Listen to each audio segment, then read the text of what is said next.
أما بعد فأعوذ بالله من الشيطان الرجيم بسم الله الرحمن الرحيم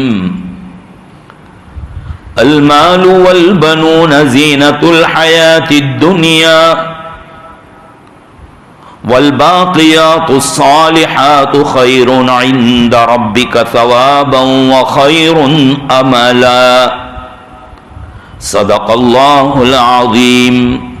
وقال النبي صلى الله عليه وسلم تسموا بأسماء الأنبياء وأحب الأسماء إلى الله عبد الله وعبد الرحمن وأصدقها حارث وهمام وأقبحها مرة أو كما قال النبي صلى الله عليه وسلم. صدق رسوله النبي الأمي الكريم ونحن على ذلك لمن الشاهدين والشاكرين والحمد لله رب العالمين. بزرگان محترم و برادران عزیز، اللہ تبارک و تعالی میرے اور آپ کے کام کی باتیں کہلوا دے، کہی سنی باتوں پر ہم تمام کو عمل کی توفیق نصیب فرمائے. قرآن کریم کی ایک آیت پاک اور نبی کریم صلی اللہ تعالی علیہ وسلم کا ارشاد گرامی پیش کیا ہے. اس آیت پاک اور حدیث پاک میں اولاد کے متعلق فضائل اور مسائل کو بیان کیا گیا ہے. ہم سوچ رہے تھے کہ آپ کے سامنے کس عنوان پر کس موضوع پر گفتگو کی جائے. اللہ جزائے خیر دے ہمارے امام صاحب مولانا جنید صاحب دامت برکاتہم العالیہ کو کہ صبح میں انہوں نے ایک میسج بھیجا بڑی درد اور بڑی فکر کے ساتھ. اولاد کی بے راہ روی، ہماری نسلیں اور ہماری اولاد امت مسلمہ کے بچے کہاں جا رہے ہیں اس وقت، اور ہم لوگ ہیں کہ غفلت میں پڑے ہوئے ہیں یا اپنی دنیا میں پڑے ہوئے ہیں. جو توجہ ہمارے والدین اور ہمارے ماں باپ نے دی تھی، آج وہ تربیت اور وہ توجہ ہماری خاص کر جوان نسل کی وہ اپنی اولاد کی طرف نہیں ہے، جس کا نتیجہ یہ ہو رہا ہے کہ اولاد اعمال سے بھی بہت دور ہو گئی اور ایمان بھی تقریباً سودے کر لیے ہیں. اللہ تعالیٰ ہی ہمارے نسلوں کی حفاظت فرمائے. اللہ تعالیٰ کے انعامات اور نعمتوں میں اولاد یہ بھی ایک بہت بڑی نعمت ہے. جن کے گھروں پر اولاد نہیں ہوتی وہ بیچار، ان سے پوچھو اس اولاد کے نہ ہونے کا درد، اولاد کے نہ ہونے کی فکر اور غم ان کو کیسے کھایا جاتا ہے. اور تو پھر جب یہ اولاد اس قدر اتنی بڑی نعمت ہے تو اسی قدر ان کا مقام بھی ہے، ان کے مسائل بھی ہے، ان کے فضائل بھی ہے. عام طور پر ہم لوگ ماں باپ کی فضیلت سننا چاہتے ہیں کہ اولاد کو یہ سنائیں کہ وہ اپنے ماں باپ کی قدر کیسے کریں، اور یہ سنانے پر ماں باپ خوش بھی بہت ہوتے ہیں اور ہونا بھی چاہیے. لیکن یہ اس وقت ہوگا جب ہم اپنی اولاد کی تربیت صحیح ڈھنگ سے کریں گے، صحیح رنگ میں ان کو رگیں گے، تو پھر یہ شکایت نہیں ہوگی، وہ اولاد اپنے ماں باپ کی فرما بردار اور آنکھوں کی ٹھنڈک ہوگی. اس لیے اسلام نے اولاد کی تربیت کس انداز سے سکھائی. آپ دیکھیے شادی کے بعد، بلکہ شادی جس خاتون سے کرنا ہے اس کی طرف توجہ دلائی کہ وہ نیک اور صالح ہو. جب ماں کا پیٹ اور ماں کی کوکھ وہ نیک ہوگی، وہ اچھی ہوگی، تو اس کا اثر آنے والی اولاد پر پڑے گا اور اولاد بھی نیک ہوگی۔ اس لیے بار بار حدیث پاک میں نبی کریم صلی اللہ تعالی علیہ وسلم نے توجہ دلائی کہ نیک خاتون سے شادی کرو۔ لڑکی والوں کو بھی کہا تمہاری بیٹی کے لیے اگر پیغام آتا ہے، منگنی آتی ہے، رشتہ آتا ہے، تو دیکھ لو اگر وہ لڑکا دیندار ہے تو تم بیاہ دو، اگر ایسا نہیں کرو گے تو زینا اور حرام کاری کا دروازہ اور بدکاری کا دروازہ کھولنے والے بن جاؤ گے۔ اور لڑکے سے بھی توجہ دلائی، بلکہ اللہ کے نبی صلی اللہ تعالی علیہ وسلم نے فرمایا اے لوگو، تمہاری دنیا سے مجھے 3 چیزیں بہت پسند ہیں، اس میں ایک پسند مرأۃ الصالحہ، نیک عورت۔ نبی جو اپنی پسند بتلا رہا ہے اس میں نیک عورت کو، کیونکہ نیک عورت ایک سماج کے بنانے میں اور معاشرے کے بنانے میں، گھرانے کو سدھارنے میں سب سے بڑا اگر کوئی کردار اور کوئی رول ادا کر سکتا ہے تو ایک خاتون کر سکتی ہے۔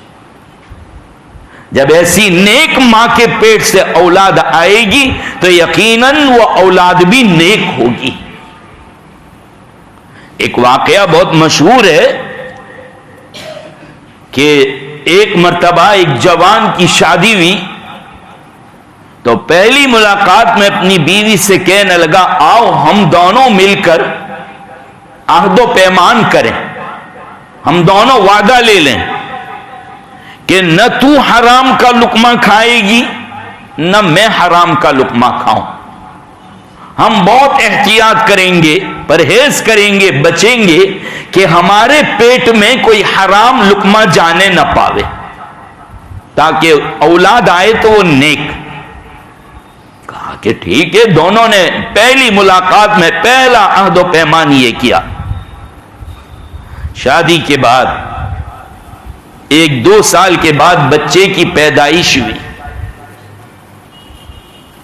جب بچہ بڑا ہوا، چلنے کے قابل ہوا کچھ، تو ایک دن باپ نے کہا کہ اس کو تیار کر دے، میں ذرا بازار لے جاتا ہوں۔ ماں نے تیار کر دیا، کپڑے وپڑے پہنا دیے، کاجل پاؤڈر لگا دیا اور باپ کو دے دیا، حوالے کر دیا۔ باپ لے کر بازار گیا۔ جیسے ہی بازار میں پہنچا، بچے نے پھٹ انگلی چھڑوائی باپ کی، اور ایک بور کا ٹوکرا رکھا ہوا تھا، برتن تھا جس میں بور رکھے ہوئے تھے، ایک بور جھپٹ کے اس نے لے لیا، اچک لیا، کھا لیا۔ باپ تلملا گیا، میرے بچے نے ایک بور کیوں بغیر اجازت کے کھایا؟ یہ تو حرام ہے۔ یہ نبی کی تربیت کا اثر۔ ایک مرتبہ کچھ صدقے کی کھجوریں آئی تھی اللہ کے نبی صلی اللہ تعالی علیہ وسلم کے پاس۔ آپ کے نواسے نے وہ ایک کھجور حضرت حسن نے کھا لی۔ اللہ کے نبی صلی اللہ علیہ وسلم نے کخ کخ یعنی کچ کچ یہ کہہ کر گلے تک انگلی اتار دی، حلق تک، اور وہ کھجور نکال دی۔ یہ نہیں کہ چلو بچائی تو ہے، ہم کل ایک کھائیے 1 کلو اس میں ملا دیں گے، نہیں، یہی نہیں جانا چاہیے۔ یہ تربیت کا اثر ہوا کہ اب یہاں پر دیکھیے وہ نوجوان کہہ رہا ہے کہ میرے بچے نے ایک بور کھایا کیوں بغیر اجازت کے؟ دل ملا گیا، فوراً گھر آیا بچے کو لے کر اور اپنی بیوی سے کہنے لگا یار آج تو بہت خراب ہوا کہ میرے بچے نے بغیر اجازت کے ایک بور کھا لیا ہے، کیوں ایسا ہوا؟ میرا تو حال یہ کہ الحمدللہ میں نے زندگی کے اندر کوئی لقمہ حرام کا نہیں کھایا ہے، پھر یہ کیوں ہو گیا؟ بیوی سوچنے کے بعد کہنے لگی یہ شادی سے پہلے کی بات ہے، شادی سے پہلے کی بات ہے کہ ایک مرتبہ میری پڑوسن، اس کے باغ میں بور کا درخت تھا، میں نے جیسے ہی کھڑکی کھولی تو ایک بور بہت اچھا لگا، مجھے منہ میں پانی آیا وہ سہیلی تھی، میری بہن جیسی تھی، تعلقات تھے ہمارے لین دین کے. میں نے سوچا ایک بور توڑ کے کھا لیتی ہوں، بعد میں اجازت لے لوں گی، اطلاع کر دوں گی. میں اطلاع کرنا بھول گئی، شادی بھی ہو گئی، یہ بچہ آیا تو میں نے شادی سے پہلے جو ایک بور کھایا تھا بغیر اجازت کے، اس کا اثر آج میری اولاد میں آیا. اس لیے خاتون اگر نیک ہوتی ہے تو پھر اس کی کوکھ سے آنے والی اولاد کے اوپر بھی اس کا اثر پڑتا ہے، وہ نیک ہوا کرتی. شادی ہوئی، میاں بیوی کی ملاقات، کیا بہترین دعا ہے. فرمایا اللہم، یہ دعا پڑھو انزال کے وقت، اللہم جنبنا الشیطان وجنب الشیطان ما رزقتنا. دعا کے الفاظ پر غور کیجئے. اللہ کے نبی صلی اللہ تعالی علیہ وسلم کی دعائیں جو بتلائی ہمیں ہر کام کرنے کے وقت بڑے سبق کی حامل ہوتی ہے. اے اللہ تو ہماری شیطان سے حفاظت فرما، ہمیں بچا لے شیطان سے. وَجَنِّبِ الشَّيْطَانَ مَا رَزَقْتَنَا، ہماری اس ملاقات کی وجہ سے جو اولاد آئے گی، وَجَنِّبِ الشَّيْطَانَ مَا رَزَقْتَنَا، ہمیں جو اولاد دینے والا ہے اس کو بھی شیطان سے محفوظ رکھے. کیا کتنی شاندار دعا. کہیں قرآن کریم میں کہا کہ یہ دعا مانگو، ربنا ہب لنا من ازواجنا وذریاتنا قرۃ اعین، اے اللہ ایسی ذریت دے جو قرۃ اعین ہو، یعنی آنکھوں کی ٹھنڈک ہو، دل کو سکون ملے، جب آنکھیں دیکھیں تو آنکھوں کو سکون مل جائے. کہیں بتلایا کہ ربنا وجعلنا مسلمین لک ومن ذریتنا امۃ مسلمۃ لک وارنا مناسکنا وتب علینا. اے اللہ ہمیں اور ہماری اولاد کو، ربنا وجعلنا مسلمین لک، ہمیں اور ہماری اولاد کو اے اللہ تیرے فرما بردار بنا، اور ارینا مناسکنا، ہمیں اور ہماری اولاد کو عبادت کے طریقے سکھلا. یہ دعا مانگنے کے لیے کہا. کہیں بری اولاد سے پناہ مانگنے کو کہا گیا، اللہم انی اعوذ بک من امرأۃ تشیبنی قبل المشیب. اللہ کے نبی کی دعا، اے اللہ میں ایسی عورت سے پناہ چاہتا ہوں، ایسی بیوی سے پناہ چاہتا ہوں جو مجھے وقت سے پہلے بڑھا کر دے. وَأَعُوذُ بِكَ مِنْ وَلَدٍ أَنْ يَكُونَ عَلَيَّ وَبَالًا، اور میں ایسی اولاد سے پناہ مانگتا ہوں جو میرے لیے وبال جان بنے. اگر بچے نیک ہے تو وہ اولاد ہے، اور اگر نیک نہیں ہے تو وہ گھوڑے کی اولاد، گھوڑے کی لات ہے. وہ گھوڑے کی لات ہے، باپ کو مارتی ہے پھر وہ. اور بچے کی تربیت میں، اولاد کے بنانے میں سب سے بڑا جو کردار ادا کر سکتا ہے تو اس کا نام. نام کو ہم یہ سمجھتے ہیں کہ نام ایک رسمی چیز ہے، نہیں، نام کا اثر ہوتا ہے. نام بہت اہم چیز ہے. اسی لیے سرور کائنات صلی اللہ تعالی علیہ وسلم نے فرمایا تسموا باسماء الانبیاء، نبیوں کے نام پر اپنی اولاد کے نام رکھو. قرآن کریم سے یہ بھی پتہ چلتا ہے کہ نام کوئی نیا ہو، لیکن نئے کا مطلب یہ بھی نہ ہو کہ بغیر معنی کے، بغیر ترجمے کے کچھ الٹا سیدھا نام رکھ دیا جائے. 1,24,000 انبیاء علیہ السلام، قرآن کریم میں 25 نبیوں کے نام، اور حدیث پاک میں تو بہت سے نبیوں کے نام ہیں، صحابہ کرام ہے، ان کے نام پر نام رکھے، اس کا اثر آتا ہے اولاد میں. اسی لیے فرمایا تسمو باسماء الانبیاء، نبیوں کے نام پر نام رکھو. احب الاسماء الی اللہ عبداللہ و عبد الرحمن، اللہ کے نزدیک سب سے محبوب، چہیتے اور پسندیدہ نام عبداللہ اور عبد الرحمن. پھر فرمایا وَأَصْدَقُهَا، اور سچے نام اللہ کے نزدیک حارث اور حمام ہے. وَأَقْبَحُهَا، اور برے ناموں کے لیے متعلق ارشاد فرمایا کہ ایک تو مرہ، یہ نام پہلے عرب میں رکھے جاتے تھے، اور ایک دوسرا نام بھی بتلایا، میرے ذہن سے نکل رہا ہے اس وقت، اللہ کے نبی صلی اللہ علیہ وسلم، بہرحال کہ ایسے نام جس کا مطلب اچھا ہو، جس کا مطلب خراب ہو، رکھنے نہ رکھنے کا دار و مدار اس پر ہے۔ کبھی کبھی ایسا معنی کہ جس سے تکبر آ جائے، اللہ کے نبی نے اس کو بھی بدلا ہے۔ آقا کی بیوی، ہم سب کی ماں، ام المومنین حضرت زینب بنت جحش رضی اللہ تعالی عنہا، ان کا نام پہلے برہ تھا۔ برہ کے معنی بہت نیک۔ اسے تکبر پیدا ہو جائے کہ بھئی میرا نام ہی نیک ہے، میں تو ایسی، اللہ کے نبی نے روک دیا، نام بدل دیا۔ ایک مرتبہ ایک زمین جو تھی، علاقہ جو تھا، اس کا نام حضیرہ تھا، حاضواد را تھا، حضیرہ، جس کے معنی بنجر، کچھ اگتا بھی نہیں تھا۔ اللہ کے نبی صلی اللہ علیہ وسلم کو پتا چلا، کہا بھئی نام بدل دو، نقطہ اوپر لگا دو، خضیرتن کر دو، خضیرہ۔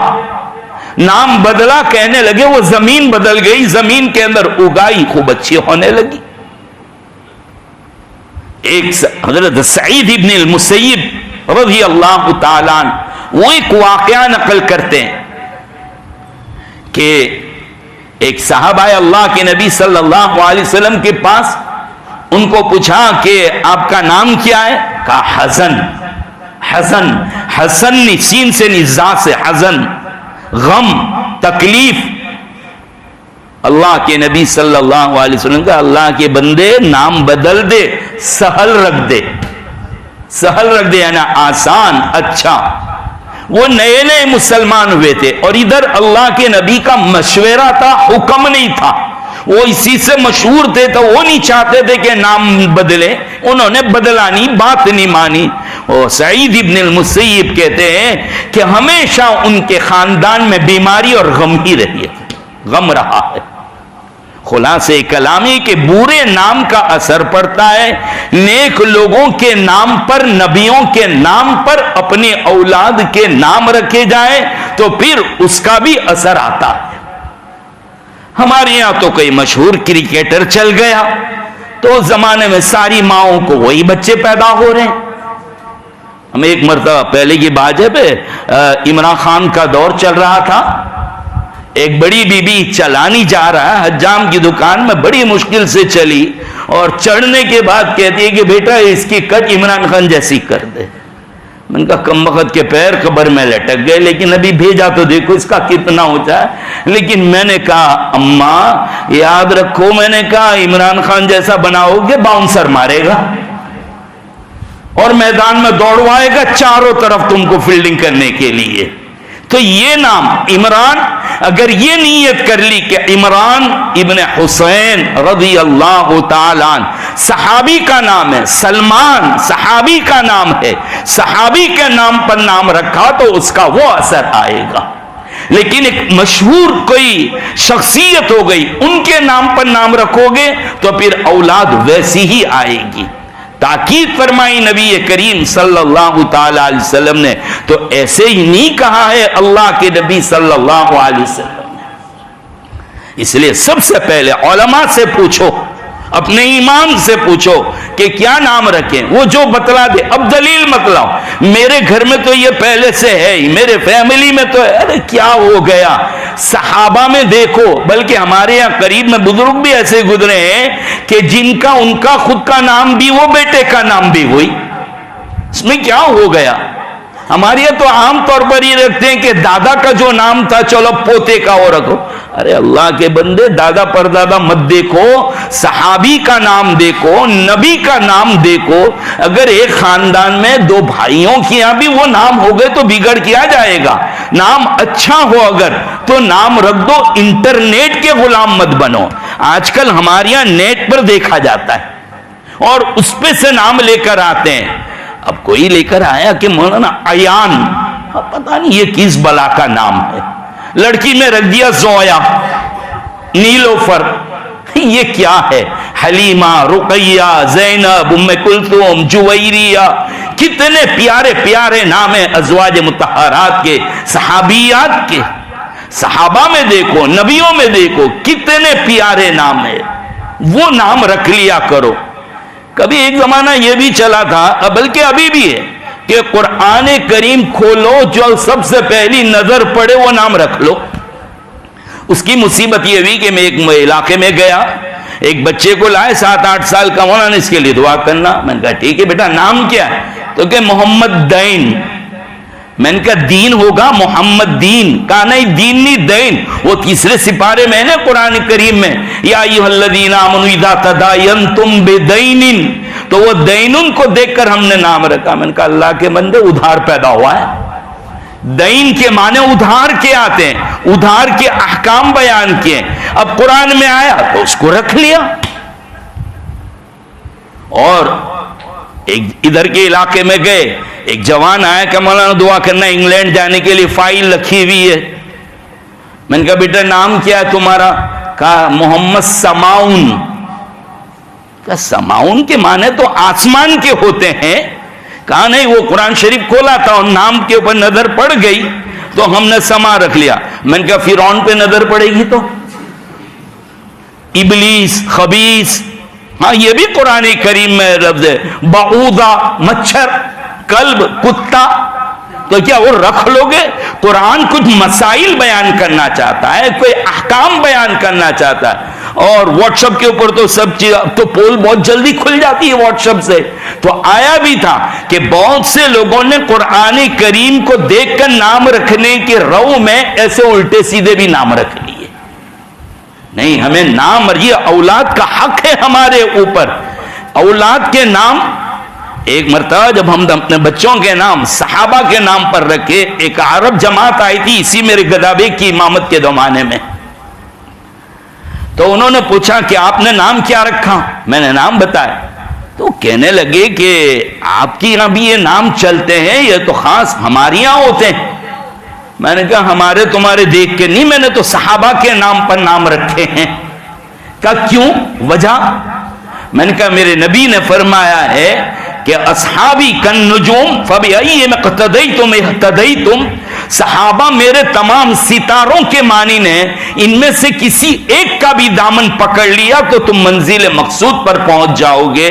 میں نے کہا اگر ہم تربیت نہ بھی کر سکے، اتنا کر دیا کہ بچے کو سارا جو نام رکھا ہے ان نام والے بڑے لوگوں اور وہ شخصیت جس کی نسبت پر رکھا ہے اس نسبت کو بتا دیا جائے، بیٹا ابو بکر اس لیے رکھا کہ اللہ کے نبی صلی اللہ علیہ وسلم کے صحابی ہے، تو ابو بکر کی زندگی پڑھ لے، عمر کی زندگی، طلحہ، زبیر، ہاں یہ نام جو رکھا گیا ہے ان کی سیرت، ان کی زندگی پڑھوا دو۔ دعویٰ ہے مزید میں بیٹھ کر کہہ رہا ہوں کہ انشاءاللہ بچہ آپ کا کبھی نافرمان نہیں ہوگا۔ یہ اولاد اللہ تعالیٰ کی بہت بڑی نعمت ہے۔ علامہ قرطبی علیہ الرحمن نے ایک واقعہ نقل کیا، بڑا عجیب ہے، کہ ایک شخص کو لایا گیا یا لایا جائے گا، اس کی نیکی اور گناہ دونوں برابر سرابر۔ اللہ تعالیٰ کہیں گے تو نہ جنت میں جا سکتا ہے نہ جہنم میں جائے گا، تجھے درمیان میں رہنا ہے بس۔ اتنے میں ایک فرشتہ آئے گا اور اس کے برائی والے اعمال میں ایک چٹھی رکھ دے گا، ایک کاغذ رکھ دے گا، اور اس میں اف کا لفظ لکھا ہوا ہے کہ نہیں یہ وہ آدمی ہے جس نے ماں باپ کے سامنے زبان چلائی، دل دکھایا ہے ان کا، گالیاں دی ہیں ان کو، وہ بدی کا پلڑا جھک جائے گا۔ جہنم میں فرشتے لے جائیں گے اس کو، جب جائے گا تو اس وقت وہ یہ کہے گا اے فرشتو اللہ سے ایک بات کر لینے دو، مجھے ایک موقع دے دو، اجازت مل جائے گی۔ کہا گا یا اللہ میں نے دیکھا کہ میرے ماں باپ بھی جہنم میں جا رہے ہیں، میں بھی جا رہا ہوں، میں تو جانے ہی والا ہوں جہنم میں، لیکن آپ یہ کریں اللہ کہ مجھ پر دگنا عذاب ڈال دیں، میرے ماں باپ کا بھی نام اعمال میرے اوپر ڈھول دو اور میرے ماں باپ کو جنت کے اندر بھیج دو۔ اللہ کہیں گے بڑا عجیب نکلا، دنیا میں تو نافرمانی کرتا تھا، ستاتا تھا ماں باپ کو، اور یہاں اتنی بچانے کی فکر۔ حدیث کے الفاظ ہے کہ اللہ تعالیٰ ہنسیں گے اور ہنس کر فرمائیں گے جا گلے میں ہاتھ ڈال کر اپنے ماں باپ کو بھی جنت میں لے جا اور تو بھی چلا جا. خلاصہ کلام یہ ہے اولاد ہمارے جنت میں جانے کا سبب بھی بنے گی. یہ اولاد کو نیک تربیت کی ہوگی, یہ دعائیں نہیں بھی کرے گی, استغفار کر دے گی تو ان کے خود کے لیے استغفار کرے گی, اپنے ماں باپ کے لیے استغفار کرے گی, ان کا مقام بھی بڑھے گا اور ماں باپ کا بھی مقام بڑھے گا. آج کل اپنی اولاد, حضرت علی کرم اللہ وجہہ نے فرمایا ہے کہ دیکھو نیک اور تمہارے خوش نصیب ہونے کی نشانی یہ ہے کہ تمہاری اولاد نیک ہو. بزرگوں نے فرمایا کہ بچہ جب 6 سال کا ہو تو اس کو ادب سکھاؤ, اس کو علم دینے سے پہلے ادب سکھاؤ.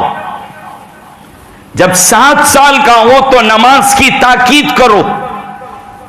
بچے نماز کے لیے آئے, جیسے بھی آئے چپ چاپ رہو, ان کو ڈانٹ ڈپٹ مت کیا کرو, بھگاؤ مت, ان پر غصہ مت کیا کرو. آج نہیں تو کل سنور جائیں گے وہ, آج نہیں تو کل. ہمارے یہاں بڑا بچوں باہر نکلو, بڑوں کی سفر ہے, اللہ کے مطلب جہاں کھڑا ہو کھڑا رہنے دو. بڑوں کے ساتھ رہے گا تو وہ مستی نہیں کرے گا, باہر جائے گا تو زیادہ طوفان کرے گا. ہمارے یہاں بچوں کو ہاتھ پکڑ کے نکال دیتا, وہ رو رہا ہے باپ کو چھوڑ کر. غلط طریقہ ہے یہ. جہاں کھڑا رہتا ہے رہنے دو اس کو, آنے دو مسجد میں. اگر یہ اولاد کو ہم نکال دو گے, کل ڈھونڈو گے تم مسجد میں آنے والوں کو, کوئی نہیں ملے گا تم کو. آنے دو ہی نہ اولاد, جہاں بیٹھتے بیٹھنے دو. آج نہیں تو کل سمجھ میں آ جائے گا. ہم کو کتنے سالوں کے بعد سمجھ میں آیا, اور ہم ہیں کہ اولاد کے ساتھ یہ چھوٹے چھوٹے بچوں کو نکالتے ہیں, ڈانٹ ڈپٹ کرتے ہیں, آنکھیں دکھاتے ہیں. ارے اللہ کے نبی صلی اللہ علیہ وسلم کی مسجد النبوی شریف کے حالات کو پڑھو, وہاں کیا کیا ہوا ہے, کس طریقے سے ہوا ہے, کیسی بچوں کی تربیت کی گئی ہے. اگر یہ مسجدوں سے ان کا رشتہ ٹوٹ گیا, مدرسہ اور مکتب سے جو ہمارے یہاں پہلے 2-3 گھنٹے صبح شام چلا کرتا تھا, یاد رکھو یہ ہمارے ایمان کی حفاظت کے کرائے ہیں. اگر ہم نے اس کی پابندی نہیں کرائی, یاد رکھنا اولاد تمہارے ہاتھوں میں نہیں رہے گی. پورا ٹائم مدرسہ کو دو, پورا ٹائم مدرسہ کو دلائیے. آج ٹیوشن, اسکول پورا ٹائم دے رہے, ہوم ورک تیسری مصیبت. میں تو اسکول کے ماسٹروں سے پوچھتا ہوں کہ تم پڑھاتے کیا ہو کہ ہماری اولادوں کو ٹیوشن کی بھی مصیبت جھیلنی پڑ رہی ہے. یہ کہاں سے آئی مصیبت؟ اسکول میں کیا ہو رہا ہے؟ تم پیریڈ کو کیا استعمال کرو؟ اللہ کا کچھ تو خوف کرو. ان کو کیوں ایسا پڑھا رہے ہو کہ مجبور ہو کر ٹیوشن جانا پڑ رہا ہے؟ ٹیوشن کا بوجھ, ماں باپ غریب ماں باپ پر پیسے کا بوجھ, 2-3 گھنٹے ٹیوشن والا رگڑ رہا اس کو, ساری محنت ہو اور 2 ہوم ورک. ایک ٹیوشن والے بھی دے رہے ہیں, ایک اسکول والے بھی دے رہے ہیں. وہ بیچارہ یتیم مسکین کی طرح لکھ رہا ہے. اب بچا کچا بالکل کالا کچرا ٹائم بچا, اب جاؤ مدرسہ میں, اب جاؤ مدرسہ میں. کیا سیکھ کر آئے گا, کیا پڑھے گی آپ کی اولاد؟ اور پھر وہ بیچارہ اتنا تھکا ہوا ہے, باہر کا ماحول اتنا خراب, آپ جانے نہیں دیتے, اور ہاتھ میں موبائل تھما دیا. اور آپ کو بھی تو فرصت کا, آپ دکان مکان یہ سب کرنے کے بعد آپ بھی تو گھر میں موبائل, گھر میں 4-5 آدمی بیٹھے, سب بیوقوف کی طرح لے کر بیٹھے ہوئے موبائل. اولاد گیم کھیل رہی, کیا گیم کھیل رہی؟ وہ PUBG کھیل رہی, وہ کیا کر رہی, ذرا دیکھو تو صحیح. ہمارے بڑے کہتے تھے نظر زہریلی اور لقمہ سونے کا کھلایا کرو. آج ہماری اولاد ڈرگز کی لت پر چڑھ گئی ہے. 12 سال کا بچے, 10 سال کے بچے یہ ڈرگز کے اندر لگے ہوئے ہیں, سگریٹ بیڑی, یہ PUBG گیم کھیلتے کھیلتے, اس میں دیکھتے ہم مجھ سے اور آپ سے زیادہ موبائل تو بچے چلاتے ہیں. ان کو دیکھو, وہ کبھی کچھ دیکھتے جو اور دیکھتے کہ باپ کی آہٹ ہوئی, فوراً وہ رکھ کر اتنی جلدی چینج کر لیتے ہیں, کیا دیکھ رہے وہ ماں باپ کو نہیں بتانے دیتے, بلکہ ڈیلیٹ بھی مار دیتے ہیں. وہ نظریں رکھو اللہ کے واسطے. حدیث میں تو کہا جب 9 سال کا ہو جائے اس کا بستر الگ کر دو, 9 سال کا ہو جائے اس کا بستر الگ کر دو. اسلام اتنا بچا رہا ہے اور ہمیں کہ ادھر سے ادھر جا رہے ہیں. اسے اللہ تعالیٰ مجھے بھی اور آپ کو بھی کئی سنی باتوں پر عمل کی توفیق نصیب فرمائے. وآخر دعوانا الحمدللہ رب العالمین.